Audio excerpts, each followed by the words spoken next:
All right, everyone. So now that we all know how to perform a field inspection of a ladder, we're going to cover proper use of a ladder in the field according to our Corporate Safety Manual, section 5.6. A few quick things I want to mention before we get started. Here at both employees and contractors, we're only allowed to use approved fiberglass ladders near energized lines and locations which contain live electrical apparatus. This includes batteries and computer rooms. The second thing I want to mention is a ladder is typically a last resort. You don't want to be using a ladder, especially at full extension, when the work location is easily accessible with your bucket truck. That being said, portable ladders are also not to be placed in front of a door that opens towards the ladder unless the door is locked, blocked, or guarded. Guarded could be as simple as an employee being on the other side of the door.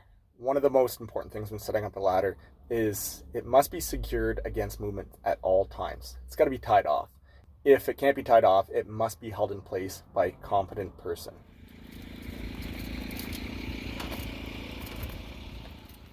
Traditionally, you'll see the ladder rope run down around a rung and over to the mast pipe or the temporary or secure object that's on the house that the ladder is leaning against. And this helps keep the ladder from kicking out or sliding out, especially in the wintertime. However, it doesn't do much for keeping the ladder from sliding from left to right.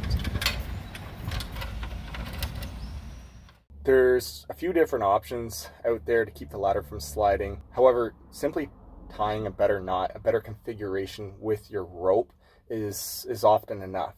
Instead of just running the rope around one rung, if you configure it more of a V shape, you reach up as high as you can and you pull that rope down around one of the upper rungs in through whatever you're tying it off to. You're going to want to make sure, of course, that whatever you're tying it off to is secure. That if the mast pipe's not legged into the house, obviously you're not going to be tying to it. So once you make sure it's secure, you're going to loop back through and go to a lower rung, forming more of a triangle between the rope and the ladder. And then instead of simply doing a couple half hitches on the rung, you're going to want to do a full loop around that bottom rung.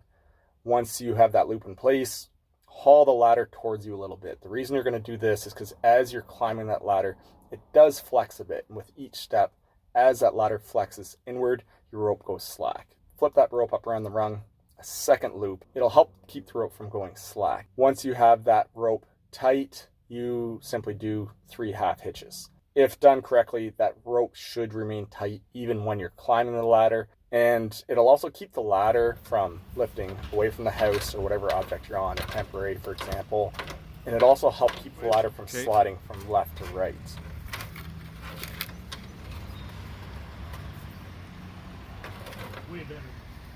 If you're on uneven ground, there's a good chance you're going to need a second guy on site, maybe some blocking.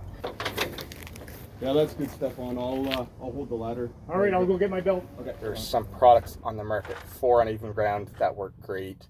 And I also mentioned temporary structure. Now, if you come across your temporary service entrance that you can't reach with the truck, you can still use your extension ladder, much in the same as you would on the side of the house, following all the same procedures with a few extra checks. First thing you're going to want to check for is that the temporary structure is up to standard according to figure 9 in our utility service entrance standards books. And secondly, you want to place your ladder opposite the third leg. There's typically 3 legs on these structures, 2 of them that are opposite each other and a third one in the middle.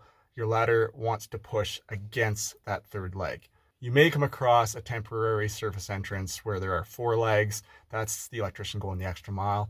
In that case, it doesn't matter which quadrant you put the ladder on. As we set up our ladder, there's a few things that are pretty well standard no matter where you work.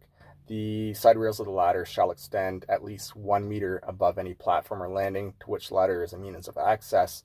A ladder is designed to be used by only one person at a time. And the standard setup of a ladder is a 4-to-1 ratio. This ensures that the ladder is not going to be leaned over too far and have your feet slide out from underneath you, but also not be so vertical that you're going to flip over backwards. So a 4-to-1 ratio would be 1 foot back from the wall that you're leaning against for every 4 feet high. Pretty standard height would be 16 feet, so the bottom of your ladder should be 4 feet back from the wall.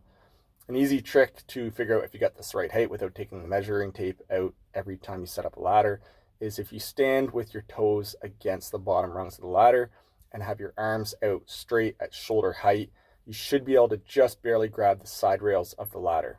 If you do extend your ladder up higher, you want to make sure that both your locking dogs on the moving section of the ladder are both engaged on the rung. When you're ascending or descending the ladder, you got to face the ladder and have 3 points of contact at all times. Any material that you require at the work location, once you're at the top of the ladder, has to be passed up or lifted up on a hand line. Pretty hard to do line work with one hand, and for that reason, when you are working on a ladder, you're to wear your climbing belt at all times. That way you have your 2 feet and your belt is a third point of contact if you require both hands to do the work.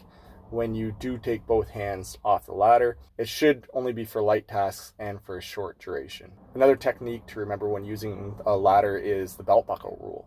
So if you're not wearing a belt and you imagine your belt buckle being at the very center of your body, as you're reaching from side to side working off the ladder, at no point should that belt buckle extend past either side rung of that ladder. This is to ensure that your center of gravity is always in between those 2 rungs. Once your center of gravity extends past one of those side rails, it greatly increases the chances of that ladder tipping. In fact, at that point, you're relying on whoever's holding your ladder or the rope to keep that ladder from starting to tip. Pretty much all the same rules apply for a step ladder. The main difference being that a step ladder is only to be used for its intended purpose. That is for it to be fully opened up and locked into place. You can't take a step ladder and lean it up against the wall and use it as if it's an extension ladder.